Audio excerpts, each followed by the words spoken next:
नमस्कार, जय गजानन।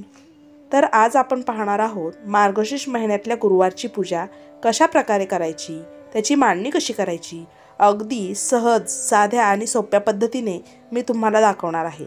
जर एखादी व्यक्ती प्रथमतःच ही पूजा करत असेल तर ती देखील अगदी सहजरित्या ही पूजा मांडू शकते।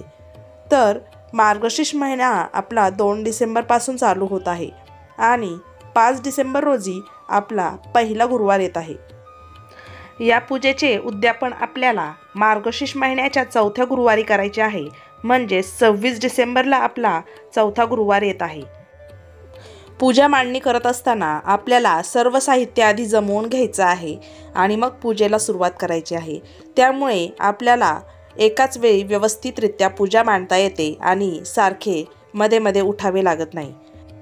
तर बघूया साहित्य। अशा प्रकारे सर्वप्रथम सर्व पूजा साहित्याची आपल्याला जमवाजमव करून घ्यायची आहे। तर यासाठी मी इथे सर्व पूजेची भांडे स्वच्छ घासून पुसून घेतली आहेत।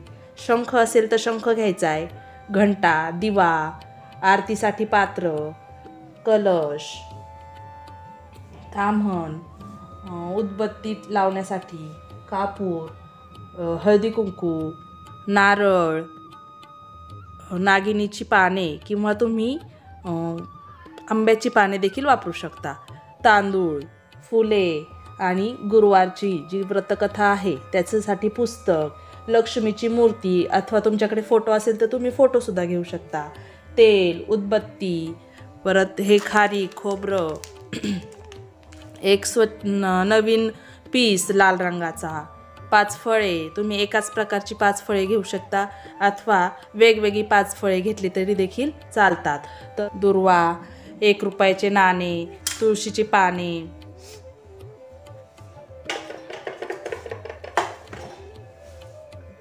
अशा प्रकारे मी सर्व साहित्याची आता जमवाजमव करून घेतली आहे। तर सर्वप्रथम आपल्याला जिथे पूजा मांडायची आहे ती जागा स्वच्छ करून घ्यायची आहे आणि त्यानंतर ती पुसून घ्यायची आहे आणि त्यावरती आपल्याला स्वस्तिक काढायचं आहे आणि त्यानंतर आपल्याला चौरंग किंवा पाट मांडायचा आहे। सर्वप्रथम आपल्याला जिथे पूजा मांडायची आहे तिथे अशा प्रकारे स्वस्तिक काढून घ्यायचंय।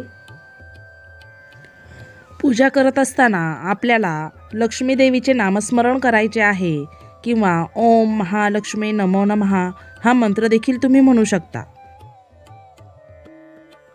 इथे पाट ठेवल्यानंतर आपल्याला त्याच्यावर स्वच्छ नवे कोरे फडके किंवा वस्त्र टाकून घ्यायचं आहे।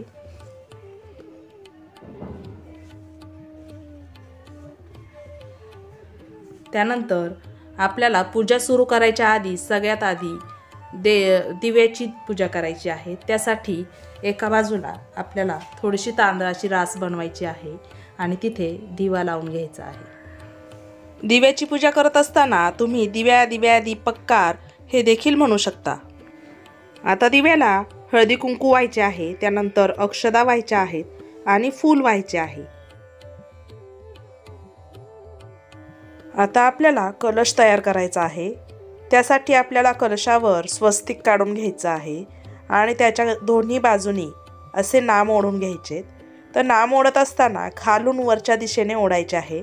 त्यानंतर मागच्या बाजूनी 5 ठिकाणी आपल्याला हळदी कुंकू लावून घ्यायचं आहे। तर व्हिडिओत पाहत आहात त्याप्रमाणे तुम्हाला 5 ठिकाणी हळदी कुंकू लावून घ्यायचं आहे।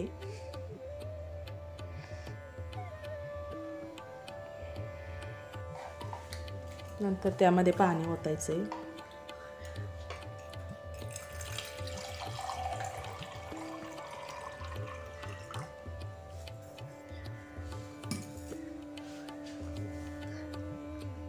नंतर यामध्ये आपल्याला 1 सुपारी टाकायची आहे, 1 रुपयाचे नाणे, दुर्वा टाकायच्यात, त्यानंतर तुळशीची पाने टाकायची आहेत, हळदी कुंकू आणि अक्षता टाकायच्यात। तर ही 5 नागिनीची पाने यामध्ये ठेवायची आहेत।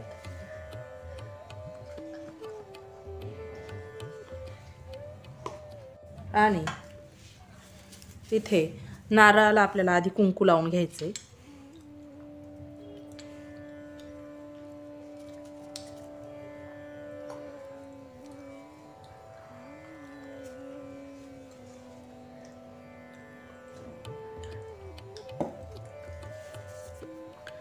तर ज्या ठिकाणी आपल्याला कलश स्थापन करायचा आहे तिथे आपल्याला अष्टदल कमल काढून घ्यायचं आहे.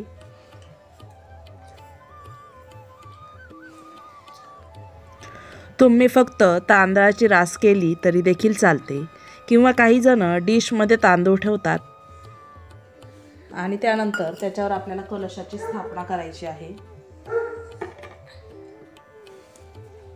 आता आपल्याला जोडविड्याचं पान घ्यायचं आहे आणि यावर गणपतीची मूर्ती स्थापन करायची आहे. जर तुमच्याकडे गणपतीची मूर्ती नसेल तर तुम्ही सुपारी देखील ठेवू शकता. त्यासाठी याच्यावर आपल्याला थोडेसे तांदूळ ठेवायचे आहेत आणि त्यानंतर आपल्याला त्याच्यावर एक सुपारी ठेवायची आहे.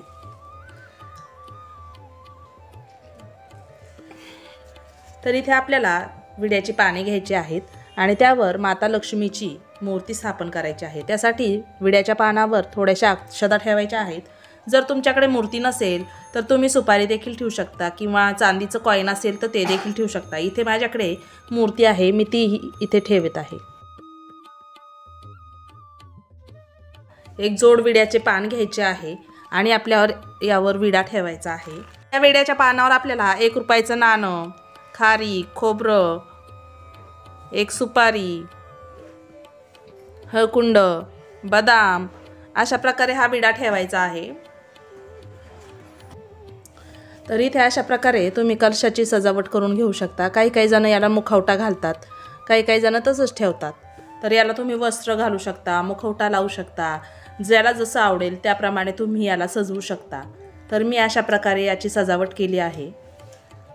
तर इथे मी सर्वात आधी गणपतीला हळदी कुंकू, अक्षदा आणि फूल वाहून घेणार आहे. गणपतीची पूजा करताना आपल्याला वक्रतुंड महाकाय सूर्यकोटी समप्रभ निर्विघ्नं कुरु मे देव सर्वकार्येषु सर्वदा असा मंत्र म्हणायचा आहे. तर इथे आपल्याला श्रीकृष्णाचं प्रतीक म्हणून, लक्ष्मी ही श्रीकृष्णाची पत्नी असते, म्हणजेच विष्णूची पत्नी असते, तर विष्णूचं प्रतीक म्हणून एका सुपारीची देखील स्थापना करायची आहे. तर इथे जोड विड्याच्या पानांवर थोड्याशा अक्षता ठेवायच्या आहेत आणि त्यानंतर एक सुपारी ठेवून त्याला देखील आपल्याला हळदी कुंकू, जर तुमच्याकडे बाळकृष्ण असेल तर तुम्ही तो देखील ठेवू शकता आणि त्याला देखील फूल व्हायचं आहे. आणि विड्याची देखील आपल्याला पूजा करायची आहे. त्याला देखील हळदी कुंकू अक्षदा व्हायच्या आहेत आणि त्याला देखील फूल व्हायचं आहे.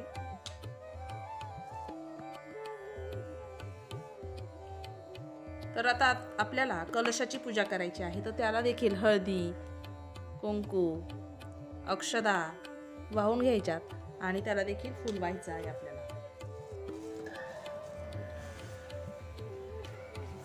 जर तुम्ही वेणी किंवा गजरा असेल तुमच्याकडे तर तो देखील वाहू शकता.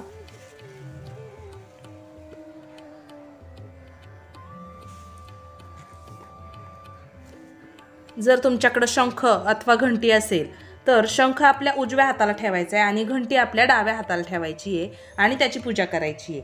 तर माझ्याकडे दोन्ही देखील आहे, शंखही आहे आणि घंटीही आहे. तर त्याची देखील स्थापना करताना आपल्याला सुरुवातीला थोड्याशा अक्षता ठेवायच्या आहेत. तर इथे मी माझ्या उजव्या बाजूला शंखाची स्थापना करत आहे. तर अशा प्रकारे मी शंख ठेवत आहे. त्याची देखील आपल्याला हळदी कुंकू आणि अक्षता वाहून पूजा करायची आहे आणि त्याला देखील आपल्याला फूल व्हायचं आहे. तुमच्याकडे जर शंख घंटा नसेल तर ते ठेवले नाही तरी देखील चालते. तर आता आपल्याला इथे दूध आणि साखरेचा नैवेद्य दाखवायचा आहे. तुम्ही साखरेचा, गुळाचा, गुळ खोबऱ्याचा नैवेद्य देखील दाखवू शकता.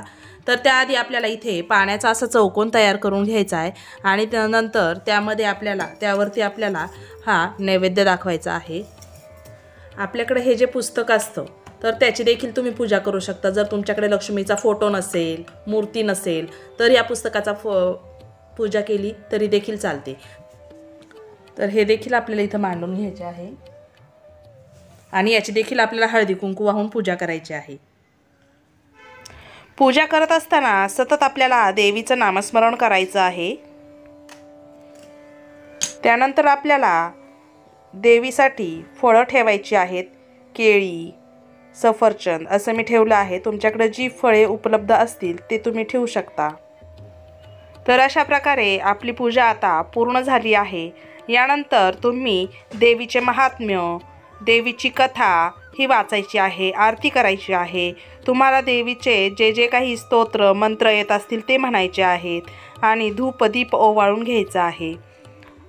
तुमच्याकडे जर देवीचे स्त्रीयंत्र असेल, कवड्या असतील तर त्या देखील तुम्ही ठेवू शकता, त्याची देखील तुम्ही पूजा करू शकता। माझ्याकडे जे उपलब्ध होतं त्याप्रमाणे मी पूजा केली। तुमच्याकडे जे साहित्य उपलब्ध असेल ते ठेवून देखील तुम्ही पूजा करू शकता। आमच्याकडे ज्याप्रमाणे पूजा केली जाते त्याप्रमाणे मी तुम्हाला पूजा करून दाखवली आहे आणि त्याच्यात जर थोडे काही बदल असतील तर ते तुम्ही बदल करू शकता। यानंतर संध्याकाळी आपण जेव्हा स्वयंपाक करतो तेव्हा देवीला नैवेद्य दाखवायचा आहे आणि नंतर आपण उपवास सोडायचा आहे।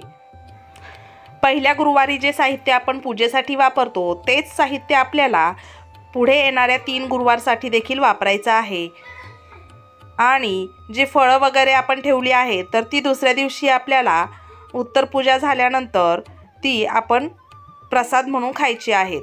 तर उत्तर पूजा करत असताना आपल्याला आधी गुळ खोबऱ्याचा किंवा गुळाचा, साखरेचा नैवेद्य दाखवायचा आहे आणि नंतर पूजा ही उचलायची आहे। तर पूजेमध्ये जे कलशामध्ये पाणी असते ते तुम्ही झाडांना घालायचे आहे आणि जे निर्माल्य आहे, पाने, फुले, तर ते निर्माल्यांमध्ये टाकून द्यायचे आहे। तर अशा प्रकारे ही पूजा कशी करायची हे मी तुम्हाला या व्हिडिओच्या माध्यमातून दाखवले आहे। तर ही पूजा तुम्ही सकाळी देखील करू शकता आणि संध्याकाळी देखील करू शकता। जर कुणाला सकाळी वेळ मिळत नसेल तर संध्याकाळी 4 वाजल्यानंतर तुम्ही ही पूजा करू शकता किंवा सकाळी पूजा मांडून संध्याकाळी कहाणी वाचली तरी देखील चालते। आपापल्या सोयीनुसार आपण पूजा करू शकतो। फक्त मनात आपल्या स्वच्छ निर्मळ असा भाव पाहिजे आणि मनापासून सर्व काही केले पाहिजे, तर देवी लक्ष्मीची कृपा आपल्यावर नक्कीच होईल। तुम्हाला जर माझा हा व्हिडिओ आवडला असेल तर नक्की माझ्या चॅनलला सबस्क्राईब करा आणि बेल आयकॉन दाबायला विसरू नका। पुन्हा भेटू परत अशाच एका नवीन व्हिडिओसोबत। तोपर्यंत धन्यवाद।